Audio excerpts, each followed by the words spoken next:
Good morning, everyone. Or I guess good afternoon. It is technically afternoon when I'm recording this. And welcome to today's video. My name is Benjamin, and, well, welcome to the channel if you're new here. If you are, like, a comment, a subscription would be fantastic. I'd love to hit 1,000 subscribers by the end of the year. And, of course, liking, commenting, and interacting in any sort of way. Generally speaking, sharing, of course. Generally helps the channel grow. It helps the algorithm like me, and I very much appreciate the algorithm liking me. Now, there is some big news going on in Wisconsin right now. I'm not going to get into that for a lot of reasons,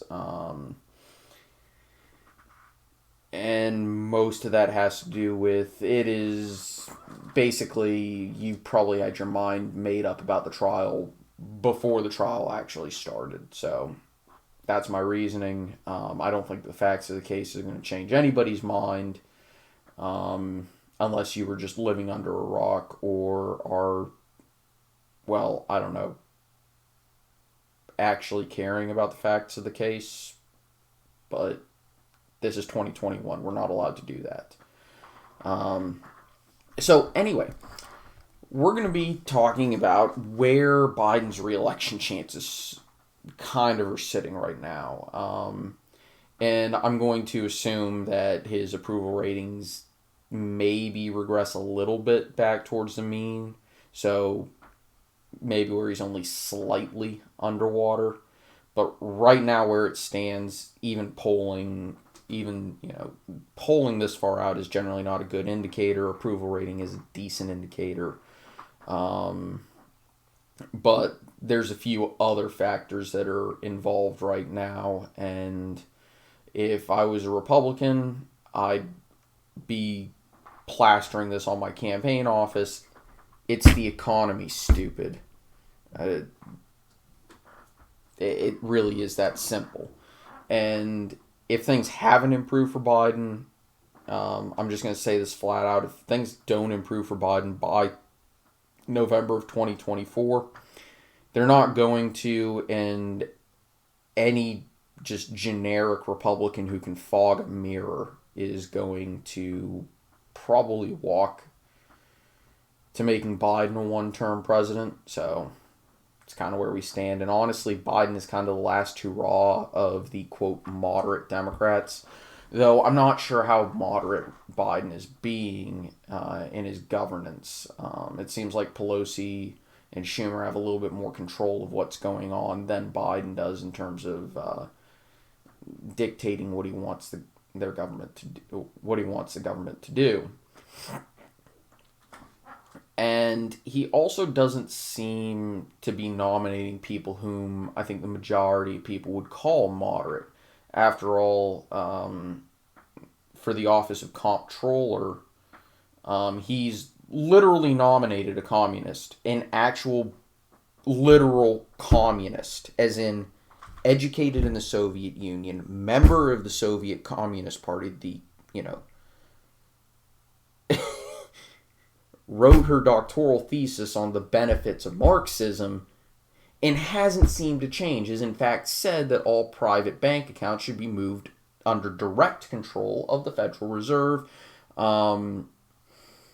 has advocated for the collapse of the energy sector, and a few other things. I'm taking a little bit of liberties with that last one, but the rest are as close to direct quotes as you're going to honestly get. So, yeah. Not exactly whom I would call a moderate, especially considering the office of the comptroller has a lot of power over banking regulations and regulations in the financial sector. So, yeah. So, I'm going to, for right now, assume that things stay relatively where they are, maybe a slight benefit. By the way, for Nebraska and Maine, I am not going to be factoring in the Electoral College splits, though Maine almost certainly will. Nebraska, the second, is still relatively a toss-up, so at least based off of what I've seen from the maps and the areas that they generally speaking control, or the districts cover. So Actually, you know what? For the first time, I'm actually going to factor those in my 2024 looks, because those maps are not going to be challenged. I'm going to include Montana. Well, I'll talk about Alaska. And then for states that are pretty safe for Biden, Oregon's actually fairly elastic. Washington, also fairly elastic, but much safer blue. So I'm just going to put that in the safe category because I'm that confident about it. Maryland, Delaware, I'm giving him that simply because of home state advantage. I'm also going to go ahead and give New Jersey, even though it is much more elastic. New York. We'll talk about Connecticut and Rhode Island.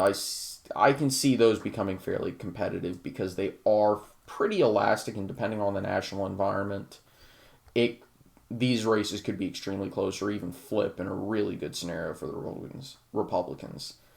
Rhode Island. So I'm starting with a much wider battleground than we're actually going to see. Hawaii, I'm also going to put in that category. Like I said, we're starting with a much wider battleground than we're going to actually eventually see. And the reason why is because we're so far out, there's a lot of factors that could turn things completely on its head in favor of either Biden or whoever the Republican nominee winds up being, that could genuinely change things. Maine's actually pretty elastic. Oops. I meant to put just the first in the pretty safe category, though I could see that being more or less safe, if that makes any sense. So I guess we're going to go from west to east, and of course farthest west state. Actually, Alaska is technically the furthest east, farthest west, and farthest north state, because international date line. Well, actually more accurately, the 180th parallel. Or not parallel, sorry, 180th meridian, or the anti-meridian, for those of you who prefer a Britain-centric model.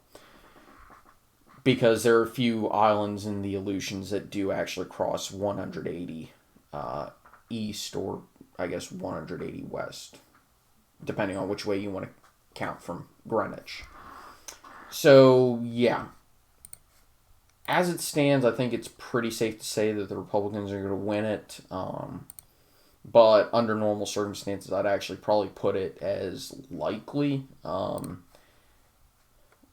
Oregon, I'm going to put as safe for now, though if the environment stays this bad, I may reevaluate it. We'll come back. We're going to start with the pretty easy calls. Colorado, I'm pretty confident by 2024 it'll be safe, so we're going to stick there. Texas could be more competitive, could be less competitive. It really just depends on what happens in the Rio Grande Valley. It depends on what happens in the suburbs, whether Republicans fight back and try to go into the suburbs and campaign actively there, as well as how they campaign there. If they take a Glenn Youngkin model, I'd almost put Texas as safe. I really would.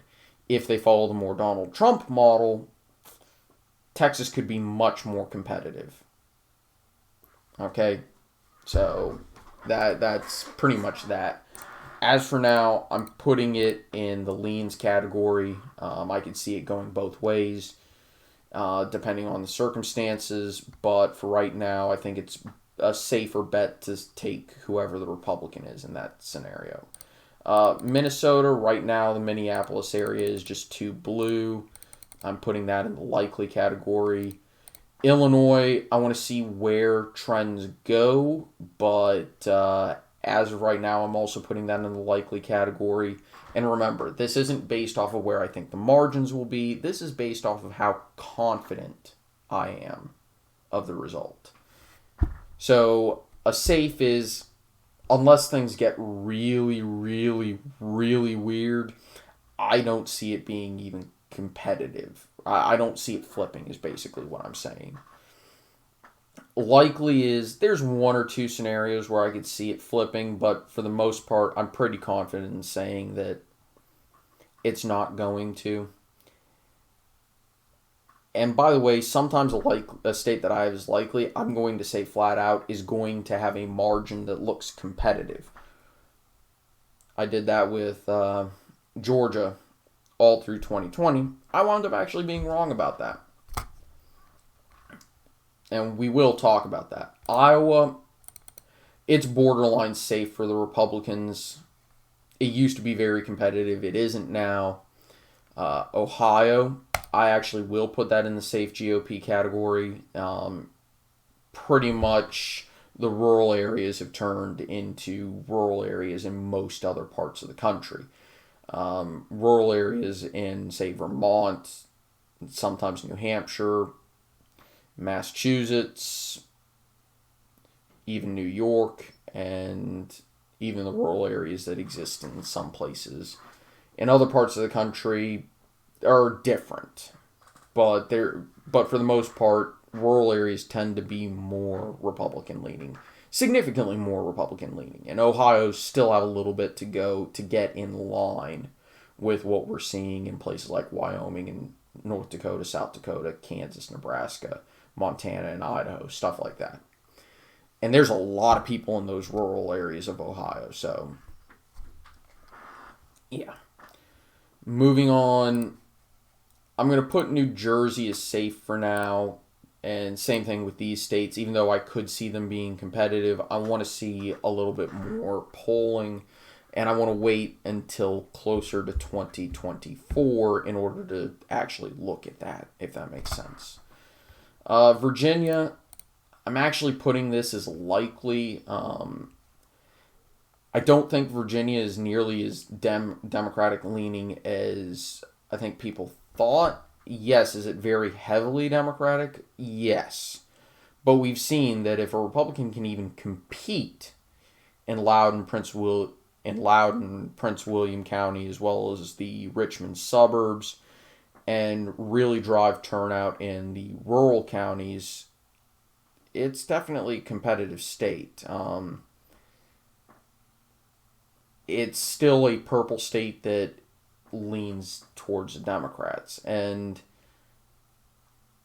if Youngkin can get good results, as well as the Democrats continuing to shoot themselves in the foot on the parents issue, that could really flip things on its head. So, yeah. We go down to Florida. I'm actually pretty confident about this one. Republicans just kind of have been dominating statewide politics. And I think the Florida GOP is effectively the most competent state-level party in the nation. They know what they're doing. They drive turnout. They don't alienate voters.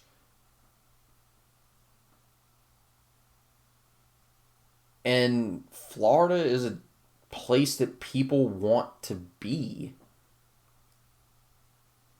So, because the Republicans have been very good at governing at the state level, that's elevated the national party with regards to it's the voters in Florida. So I'm not entirely shocked about that.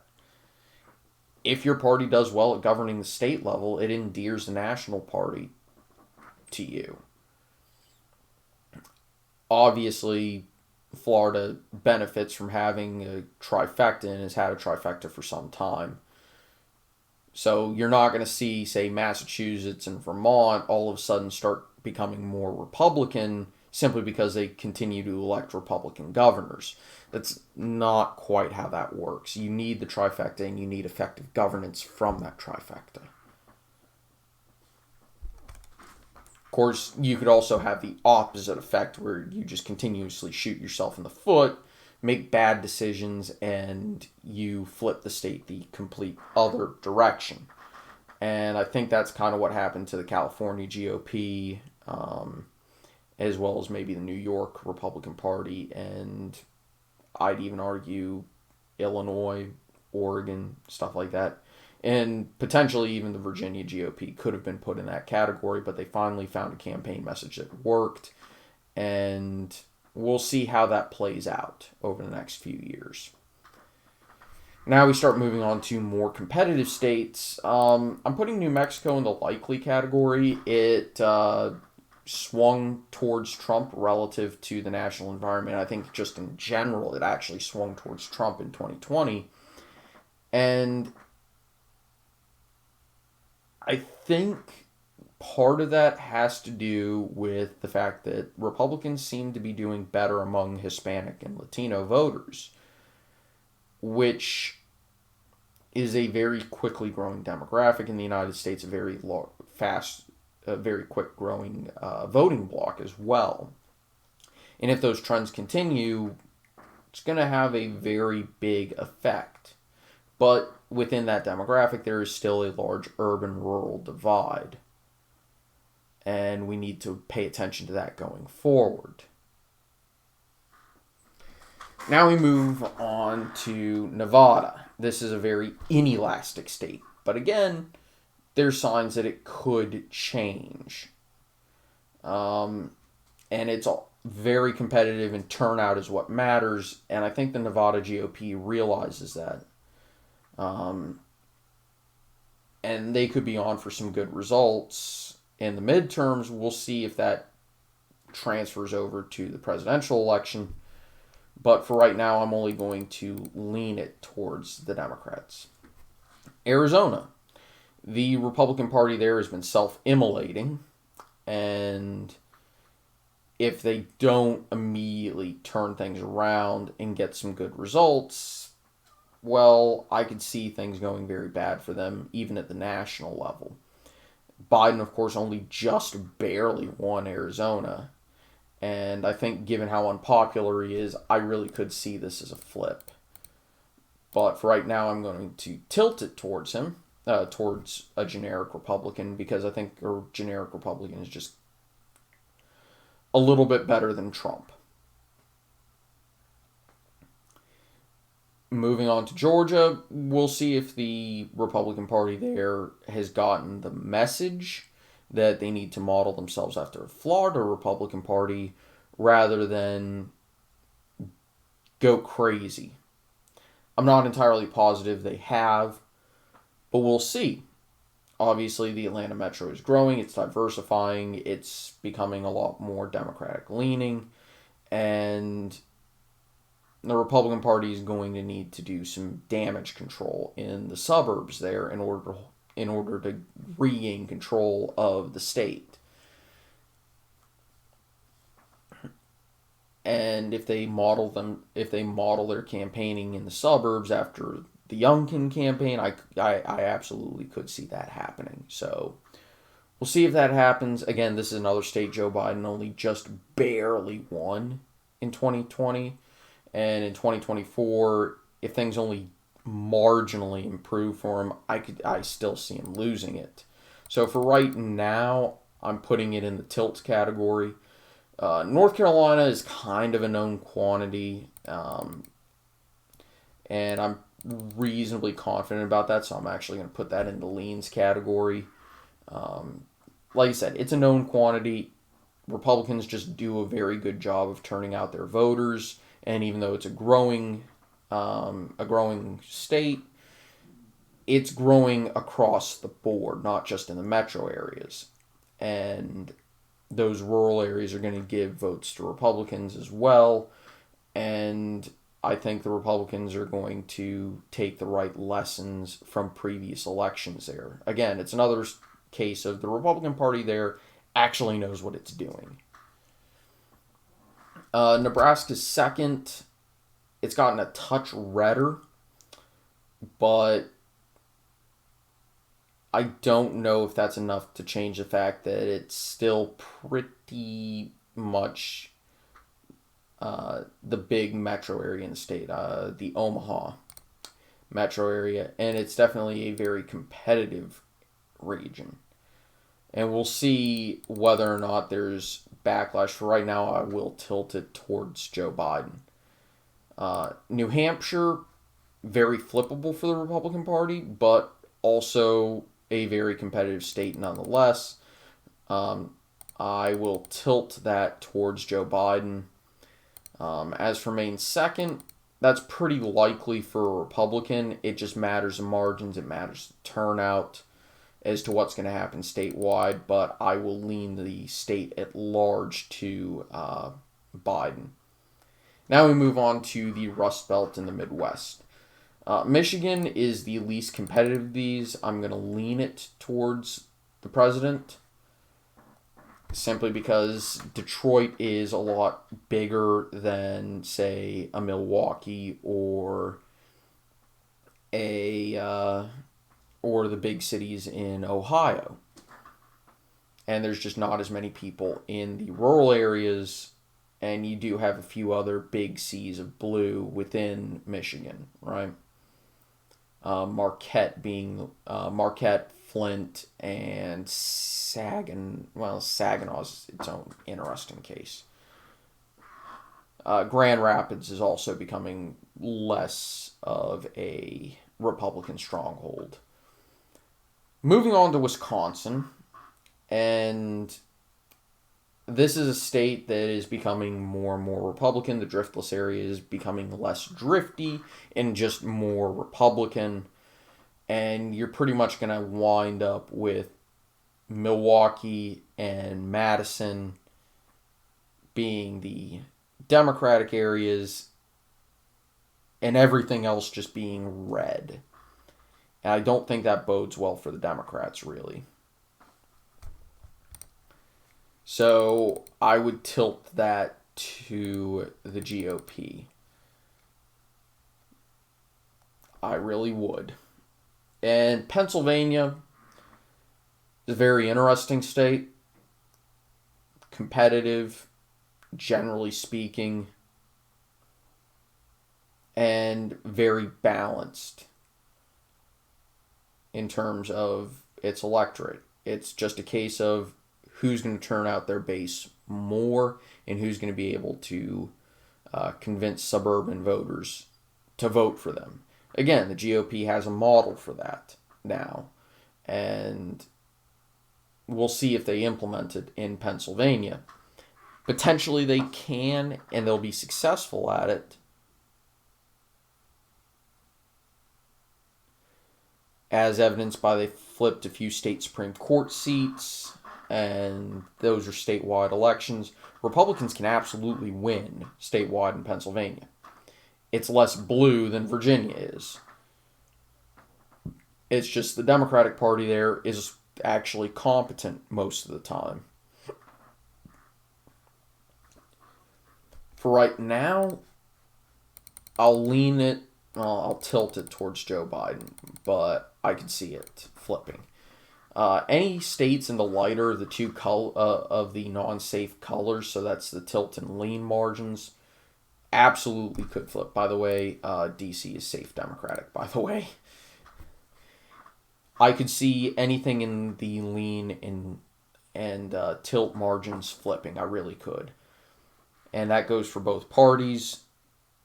And in a blowout, I could see likely states flipping as well. We'll see what happens, and we'll see if things improve for the president. I'm skeptical right now. I think that there's some ominous signs right now, particularly with inflation and shortages. And honestly, I think we're in a bubble. And I think that bubble's going to burst within the next few years. I don't want it to. I don't want to see a market crash, which is going to have high unemployment, all the other things. But I see it happening. I really, really do see it happening. I don't want it to happen, but I'm worried. Anyway, hope you all have a very nice day. I'll see y'all next time. Take it easy, and have a nice day.